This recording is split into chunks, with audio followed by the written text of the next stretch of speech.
Fala, E galera! aí, pessoal? Beleza? O canal Magel tem uma grande novidade para vocês. Qual é, Rocha? Nós vamos ter vídeo de outras matérias aqui no canal Magel, né, Lobão? Isso, com professores convidados que vão falar outros assuntos, como por exemplo de história, não é, Rocha? Isso, o primeiro grande convidado é o mestre Rodrigo Soares, professor do IAC. Se liga nesse vídeo também.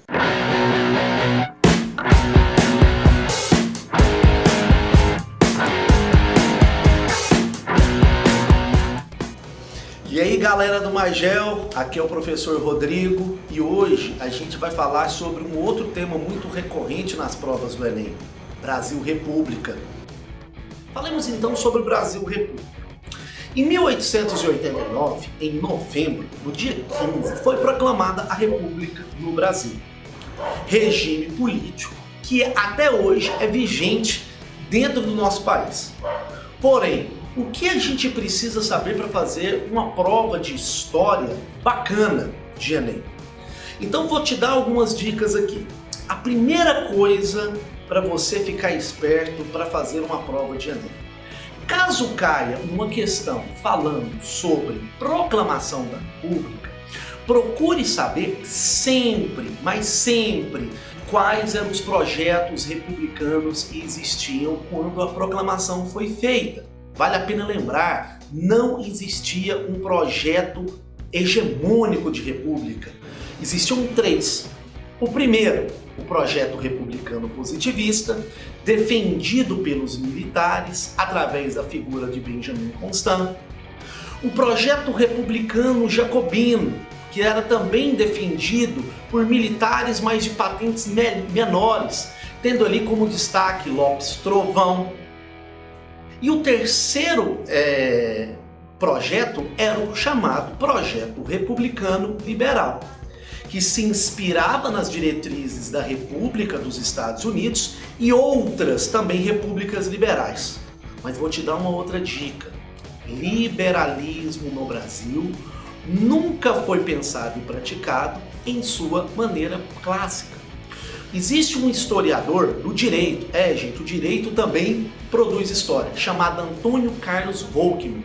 Ele costuma dizer que no Brasil existe um projeto liberal. Sim, o Brasil tem um liberalismo, mas que seria um liberalismo pátrio. Ou seja, o Brasil produziria um tipo próprio, tropical, tupiniquim de liberalismo. Dou essa dica. Procura isso sobre liberalismo pátrio com o professor Antônio Carlos Volckmann, ok? A segunda dica que eu dou é sobre movimentos que criticavam a República. Quando eu estou dizendo isso, são todos aqueles movimentos que vão de 1889 até 2019. Importante frisar os movimentos que ocorreram durante a Primeira República. Você também encontra ela com o nome de República Velha, República da Espada e posteriormente República do Café com Leite. Você tem o outro período, que é o chamado período Vargas, e as suas três periodizações. Também sempre tem isso em mente. A fase revolucionária, a fase ditatorial. Lembrando, o Brasil não teve ditadura apenas na década de 60. A nossa primeira experiência longa ditatorial é com Getúlio Vargas. E o terceiro período varguista é que é o seu retorno do pai dos pobres de maneira democrática até o seu suicídio. Isso é necessário você também ver que nestes períodos houveram movimentos de oposição ao poder republicano existente. Outros momentos é na década de 50, popularmente alguns historiadores chamam da República da Bossa Nova, que teve como grande expoente o Juscelino Kubitschek.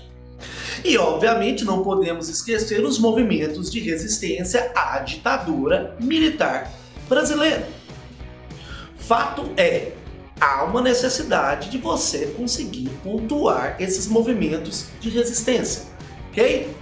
Uma terceira dica que eu também dou é sobre a questão do imaginário construído em torno da República. E essa dica vai para quando a questão ela tem alguma imagem, obra de arte, pedaços de música, pedaços de textos literários.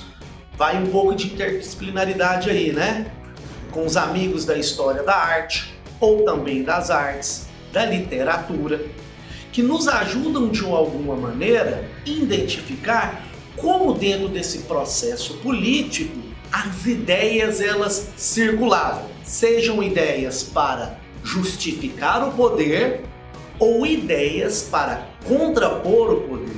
Isso é muito importante, tá? Sempre no enunciado você conseguir identificar se o que está sendo pedido é se que as ideias que estão sendo colocadas nas imagens, textos, etc., estão servindo para corroborar e justificar o poder ou fazer o antagonismo ou criticar o poder. Ok? E uma terceira questão, que também é muito importante você ter domínio sobre essa questão, quando nós falamos sobre a questão de república, é sobre o significado da própria ideia de república. O que seria essa república? Né? O que é o sentido clássico de república? Já dou a dica. Vamos procurar o professor de filosofia, de sociologia, buscar lá no conceito a res pública e a coisa pública e como essa ideia de coisa pública ela foi introjetada na sociedade brasileira. Uma pergunta que eu deixo para vocês: o Brasil ele é republicano? A sociedade brasileira introjetou essa ideia introdutória do que é a república de coisa pública? Então deixo mais essas dicas para vocês.